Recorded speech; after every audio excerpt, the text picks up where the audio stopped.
നമ്മുടെ നാട്ടില് ആദ്യമായിട്ട് ഇലക്ഷൻ നടക്കാൻ പോവാ. നമ്മുടെ നാച്ചേരമ്മയ്ക്കെതിരെയായിട്ട് ബാലരാജ് പ്രസിഡന്റിന് മത്സരിക്കാൻ പോവാണ്. ഓഹോ,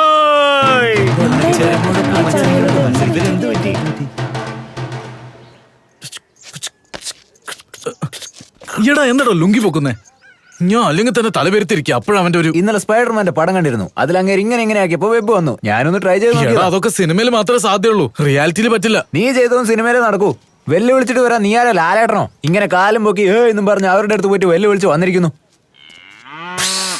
എടാ ബാലരാജു, പഞ്ചായത്ത് പ്രസിഡന്റ് ആവാൻ പോവാ. വന്ന് നാച്ചേരമ്മയോടാണോ നിന്റെ മത്സരം? നിനക്ക് തലയ്ക്ക് സുഖമില്ല ഇപ്പോ? പഞ്ചായത്ത് പ്രസിഡന്റ് ആവാൻ പോണത്ര. പഞ്ചായത്ത് പ്രസിഡന്റ് പുതുതായി നമ്മളെ നാട്ടിൽ രക്ഷപ്പെടാൻ വന്നവര് പോലും നമ്മളെ പീസായി പിച്ചിക്കൊണ്ടിരിക്കുക. ജയിക്കുന്നതിന് മുമ്പ് ഇതൊക്കെ വളരെ നോർമലാടാ. നീ പറഞ്ഞു കറക്റ്റാടാ. എന്ത് കോപ്പിനാടാ അപ്പൊ വെല്ലുവിളിച്ചിരിക്കുന്നത്? നാട്ടുകാര് സമാധാനത്തോടെ ഇരിക്കുന്നത് നിനക്ക് ഇഷ്ടാവില്ലെന്നുണ്ടോ? പോയി നമുക്കൊക്കെ കൺകണ്ട ദൈവമായിരിക്കുന്ന നാച്ചേരമ്മയായിട്ടാണ് മത്സരിക്കുന്നത്. എടാ, ഇതുവരെ നീ വല്ല നല്ല കാര്യം ചെയ്തിട്ടുണ്ടോ? ആര് ചെയ്തില്ല? എന്ത് ചെയ്തില്ല? എന്ന് ഇന്നലെ ഒരുത്ത സ്റ്റാൻഡ് മാറ്റാതെ വണ്ടി ഓടിച്ചോണ്ട് പോവാണ്. ഞാൻ സ്റ്റാൻഡ് എന്ന് പറഞ്ഞില്ലേ? ഞാൻ അങ്ങനെ പറഞ്ഞിട്ടുണ്ടായി. അവന്റെ ജീവൻ രക്ഷപ്പെട്ടില്ലേ? ആപ്ലിക്കേഷൻ അപ്രിസിയേഷൻ തന്നെ. നീ നിന്റെ ഒരു സ്വഭാവം, നീ ഒന്നും നന്നാവില്ലടാ. നാട്ടുകാർ ഓരോരുത്തരും ഓരോന്ന് പറയും. നീ അതൊന്നും വലിയ കാര്യമാക്കണ്ട. വിട്ടടാ. ബാലരാജ്, ഞാൻ പറയുന്ന നമ്പർ ഒന്ന് നോട്ട് ചെയ്തോ. 93 42 17 23 15. മിനിഞ്ഞാന്ന് രാത്രി എന്റെ ചേച്ചിയുടെ മോൾക്ക് ഭ്രാന്തായി. ഇവിടെ പോയി കാണിച്ചപ്പോ ഭ്രാന്തൊക്കെ മാറി. നീ അവിടെ തന്നെ പോയി കാണിച്ചോ, നിനക്ക് വന്നേ ഭ്രാന്ത് മാറിക്കോളും. അല്ല പിന്നെ, നീ പഞ്ചായത്ത് പ്രസിഡന്റ് ആവാൻ മത്സരിക്കുകയാണോ? നിനക്ക് ഇതിനൊക്കെ പറ്റി വല്ല അറിവുണ്ടോ? പോടാ.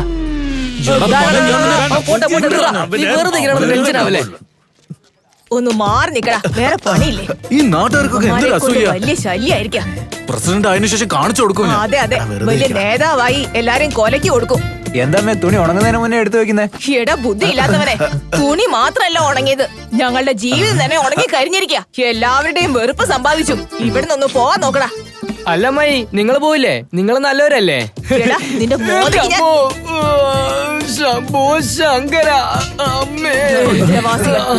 അയ്യോ സത്യ ചേച്ചി, എനിക്കൊരു സഹായം ചെയ്യണം ചേച്ചി.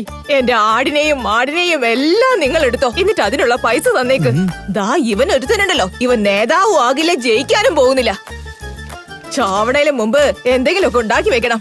വലിയ നേതാവാവും പോലും ഇവനെ. നിന്റെ അച്ഛൻ വരുന്നടാ. എടാ ബാലരാജ, ഈ നാട്ടുകാരൊക്കെ നമ്മളെ പറ്റി ഹാസ്യമായിട്ടാണ് വിചാരിക്കുന്നത്. നമ്മുടെ ജീവിതം നമ്മൾ ജീവിച്ചു തീർക്കാന്നല്ലാണ്ട് രാജാവിനെ പോലെയൊക്കെ ജീവിക്കാന്ന് വിചാരിച്ചാ നമ്മൾ തന്നെ ഇല്ലാതായി മാഞ്ഞു പോകും മോനെ.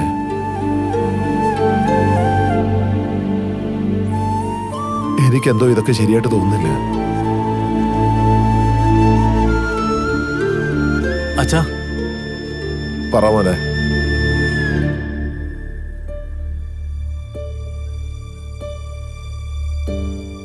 കുറച്ചു മുമ്പല്ലേ അവരുടെ ജീവിതമാണ് നമ്മുടെ ജീവിതം എന്ന് പറഞ്ഞത്. ഇതൊന്നും ഒരു പുല്ല് എനിക്ക് മനസ്സിലായിട്ടില്ല. എനിക്ക് വോട്ട് ചെയ്യണം, എനിക്ക് വേണ്ടി വോട്ട് ചെയ്യാൻ മറക്കണ്ട. ഈ നാടൻ എങ്ങനെയാണെന്നാ തോന്നുന്നത്. പ്രസിഡന്റ് ആയ ഒരുത്തിന് വെറുതെ വിടില്ല ഞാൻ. എന്താ ചെയ്യപ്പോ? അതറിഞ്ഞ് ഞാൻ പറയില്ലടാ മണ്ട, ഒന്ന് ആലോചിക്കാൻ വിട്. ഹേ ബ്രോ, നടക്കൂന്ന് എഴുതിയിട്ടുണ്ടെങ്കിൽ എങ്ങനെ വേണമെങ്കിലും നടക്കും. നീ എന്താടാ പറയുന്നേ? നമുക്കറിയാത്ത കാര്യങ്ങൾ അറിയണം, ഇല്ലെങ്കിൽ പഠിക്കണം. എങ്ങനെ പഠിക്കും? നീങ്ങിരിക്കെ. ജനിപ്പിച്ച അമ്മ ചെയ്യാൻ പറ്റാത്തത് ഈ ഗൂഗിൾ അമ്മ ചെയ്യും. ഇതൊന്നും ഞങ്ങൾക്ക് അറിയാത്താണോ? ഇങ്ങത്താ ഇലക്ഷനിൽ ജയിക്കുന്നത് എങ്ങനെ? കറങ്ങിക്കൊണ്ടിരിക്കുക. ഇതെന്താടാ ഇങ്ങനെ കാണിക്കുന്നേ? ആസ്ക് പി കെ എന്ന് പറയുന്നത്. ഇത് നോക്കിയേ. ഒരു മിനിറ്റ്. PM ആകുന്നത് എങ്ങനെ? എന്താടാ ഇത്? വീണ്ടും അവനെ തന്നെ കാണിക്കുന്നു. ആ വീഡിയോ ഓണാക്കിയേ. ഇതല്ലടാ. അദ്ദേഹം അത്ഭുതമാണ്, അതിശയമാണ്. ഇദ്ദേഹം പറഞ്ഞ വാക്ക് ഇതുവരെ ഫലിക്കാതെ ഇരുന്നിട്ടില്ല.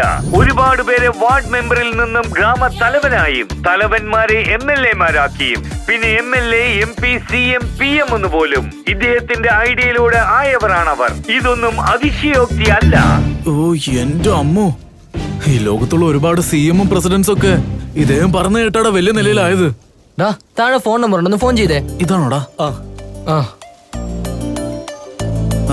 Hello PK sir.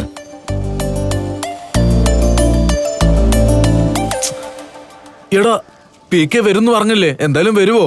300 രൂപ കൊടുത്ത ഈ പൂമാല വാങ്ങിച്ചു വെച്ചിരിക്കുന്നത്, ഇത് വേസ്റ്റ് ആവോ? ചുമ്മാ ഓരോന്ന് വിളിച്ചു പറയല്ലേ. അങ്ങനെ വരാന്ന് പറഞ്ഞല്ലേ, ഞാൻ 3 തവണ വിളിക്കുകയും ചെയ്തു. ദേഷ്യം പിടിച്ച് ഊണ്ടി വേന്ന് മെസ്സേജ് അയച്ചിട്ടുണ്ട്. ഓൺ ദി വേ എന്ന് മെസ്സേജോ? ആ എടാ മരം മണ്ട, ഇത് ഓൺ ദി വേ അല്ലടാ, ഓൺ ദി വേ.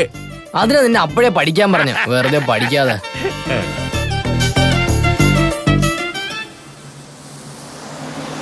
എടാ ബസ് വന്നടാ. എന്ത് ബുദ്ധിയാടാ നിങ്ങൾക്ക്? എന്നാലും അങ്ങേര് എന്തിനാ ബസ്സിൽ വരുന്നത്? അങ്ങേരെ റേഞ്ചിന് അങ്ങേര് റേഞ്ച് റോവറിലായിരിക്കും വരുന്നത്.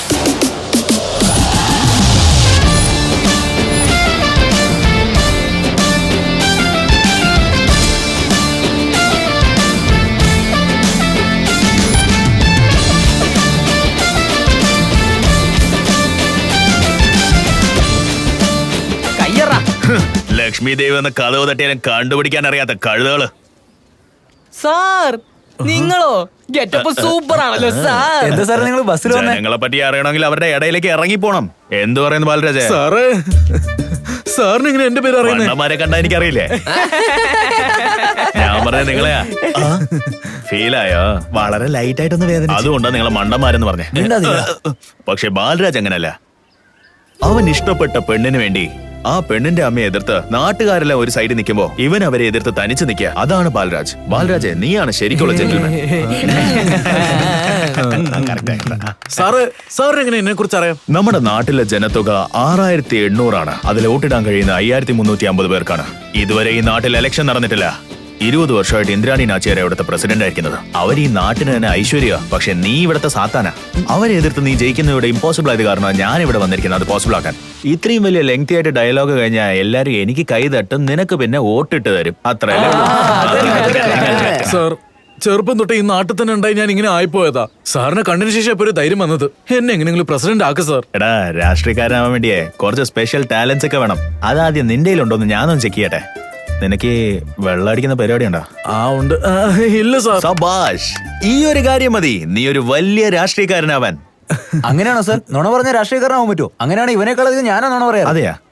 നീ മെയിലോ അതോ ഫീമെയിലോ? ആ, ഇങ്ങനെ ചെയ്തിട്ടാ മറ്റേ ആ ട്രംപ് അവിടെ തോറ്റുപോയത്. ട്രംപോ? ട്രംപ് എങ്ങനെയാ തോറ്റത്? പദയാത്ര ശരിയായിട്ടല്ല ചെയ്തത്. പാദയാത്ര പാദയാത്ര രാത്രിയല്ലേ ചെയ്തത്? പാദയാത്ര എന്തിനാ സാർ രാത്രിയാക്കിയത്? എടാ, ഞാൻ അയാൾക്ക് കാലത്തെ ഫോൺ ചെയ്തപ്പോ അയാൾക്ക് അവിടെ രാത്രിയല്ലേ. സാർ അങ്ങോട്ടേക്ക് പോകുന്നത്? അതല്ലേ ഞാൻ പറഞ്ഞത്. ജനങ്ങളെ പറ്റി അറിയണമെങ്കിൽ നീ ജനങ്ങളുടെ ഇടയിലേക്ക് തന്നെ ഇറങ്ങി പോണം. എടാ നിക്കടാ, വണ്ടി എടുക്കില്ല, ഞാൻ വരുന്നു. മോളെ, ഇതൊക്കെ ചെയ്യാനല്ലേ ഞാനിവിടെ ഉള്ളത്? ഇതുവരെ ഇല്ലാത്തതുപോലെ ഇന്നെന്താ ഇവള് ജോലി ചെയ്യുന്നത്? സ്വന്തം വീട്ടിൽ അന്യരെ പോലെ ജീവിക്കുന്നതിനും ഭേദം പണിക്കാരെ പോലെ ജീവിക്കാന്ന് വിചാരിച്ച് പണിയെടുത്തോണ്ടിരിക്കുക പുഷ്പ. നമ്മള് രണ്ടുപേരേ ഉള്ളൂ, പിന്നെന്തിനാ ഇത്രയും ചോറുണ്ടാക്കിയത്? ഇവിടെ നമ്മള് രണ്ടുപേരല്ലേ ഉള്ളൂ. പക്ഷെ എന്റെ അമ്മയമ്മയുടെ വീട്ടില് ഒരുപാട് പേരുണ്ട്. അവരുടെ എല്ലാവരുടെയും വയറ് നിറയണമെങ്കിൽ ഇത്രയൊക്കെ ഉണ്ടാവണ്ടേ പുഷ്പ?